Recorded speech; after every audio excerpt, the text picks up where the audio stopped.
नमस्कार, आप देख रहे हैं इंडिया पब्लिक खबर और मैं हूं आपके साथ आकांक्षा। लोकसभा चुनाव 2024 के पहले चरण के चुनाव प्रचार बीते शाम थम चुका है। कल यानी 19 अप्रैल को पहले चरण में 102 सीटों पर वोट डाले जाएंगे। फर्स्ट फेज में उत्तर प्रदेश की भी 8 सीटों पर वोटिंग होगी। यूपी की जिन 8 सीटों पर वोट डाले जाने हैं उनमें पश्चिम उत्तर प्रदेश की सहारनपुर, कैराना, मुरादाबाद, नगीना, बिजनौर, रामपुर, पीलीभीत और मुजफ्फरनगर की सीटें शामिल हैं। इन 8 सीटों में पिछली बार कहां किसका कब्जा था, किस सीट पर क्या समीकरण है और इस बार किसके बीच टक्कर है, जानते हैं इस रिपोर्ट में।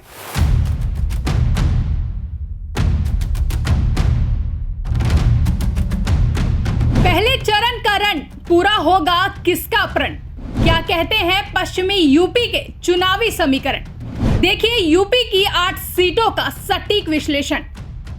यूपी की जिन 8 सीटों पर कल यानी 19 अप्रैल को वोटिंग होनी है उनमें से 5 सीटों पर 2019 में विपक्ष ने कब्जा किया था, जिसमें सहारनपुर, नगीना और बिजनौर में बसपा ने जीत दर्ज की थी, तो मुरादाबाद और रामपुर में सपा ने बाजी मारी थी। बाकी 3 सीटों कैराना, पीलीभीत और मुजफ्फरनगर में बीजेपी ने अपना परचम लहराया था। हालांकि रामपुर सीट पर आजम खान को सजा होने के बाद उपचुनाव हुए और वह भी भाजपा के खाते में चली गई। इसके अलावा एक और खास बात यह है कि पिछले चुनाव में सपा, बसपा, रालोद ने एक साथ मिलकर चुनाव लड़ा था, लेकिन इस बार रालोद भाजपा के साथ हो गई है, तो वहीं बसपा अकेले मैदान में है, लेकिन सपा और कांग्रेस एक साथ आ गए हैं। सहारनपुर में इस बार कांग्रेस और बीजेपी की तरफ से पुराने प्रत्याशी ही हैं। भाजपा ने राघव लखनपाल, तो वहीं सपा कांग्रेस गठबंधन ने इमरान मसूद को मैदान में उतारा है। बसपा ने माजिद अली पर भरोसा जताया है। बीते कल प्रचार के आखिरी दिन प्रियंका गांधी ने यहां एक रोड शो भी किया, जिसमें भारी भीड़ देखने को मिली। उधर बसपा अलग लड़ रही है, तो वहीं जयंत के भाजपा के साथ आने का इस सीट पर जितना फायदा होगा, राजपूतों की नाराजगी का उतना नुकसान भी दिख सकता है। बात करें कैराना की, तो यहाँ बीजेपी की तरफ से वर्तमान सांसद प्रदीप चौधरी और सपा कांग्रेस गठबंधन की तरफ से इकरा हसन को मोर्चा दिया गया है। बसपा ने श्रीपाल राणा को प्रत्याशी बनाया है। यहाँ मुख्य मुकाबला इकरा और प्रदीप के बीच माना जा रहा है।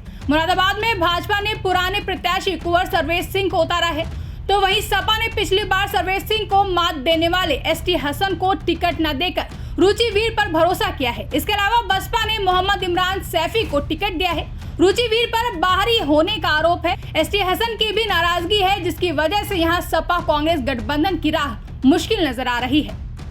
नगीना और बिजनौर सीट की चर्चा की जाए तो ये दोनों ही पिछली बार बसपा के खाते में रही थी।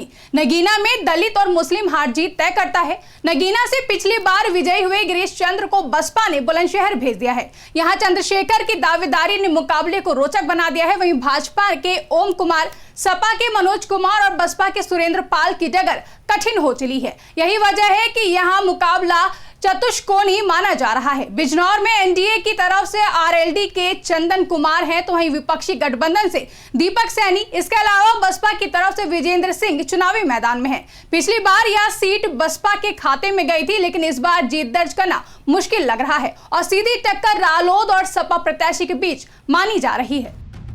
रामपुर लोकसभा सीट पर पिछली बार आजम खान ने जीत दर्ज की थी, लेकिन उपचुनाव में बीजेपी ने इस पर कब्जा कर लिया।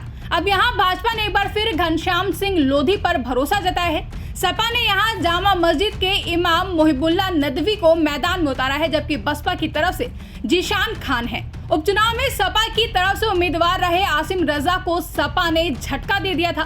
पहले रामपुर सपा का गढ़ माना जाता था, लेकिन बीजेपी ने यहाँ सेंधमारी कर दी। इस बार भी मुकाबला सपा और भाजपा के बीच ही माना जा रहा है। पीलीभीत सीट पर भी इस बार लड़ाई रोचक होने वाली है। यहाँ भाजपा ने वरुण गांधी को दरकिनार कर जितिन प्रसाद को टिकट दिया है। बसपा ने पूर्व मंत्री अनीस अहमद खान को उम्मीदवार बनाया है, जबकि सपा ने भगवत सरन गंगवार को मैदान में उतारा है। इस बार बदली चुनावी बिसात पर भाजपा ने जितिन प्रसाद और सपा के भगवत सरन गंगवार के बीच सीधी लड़ाई दिख रही है।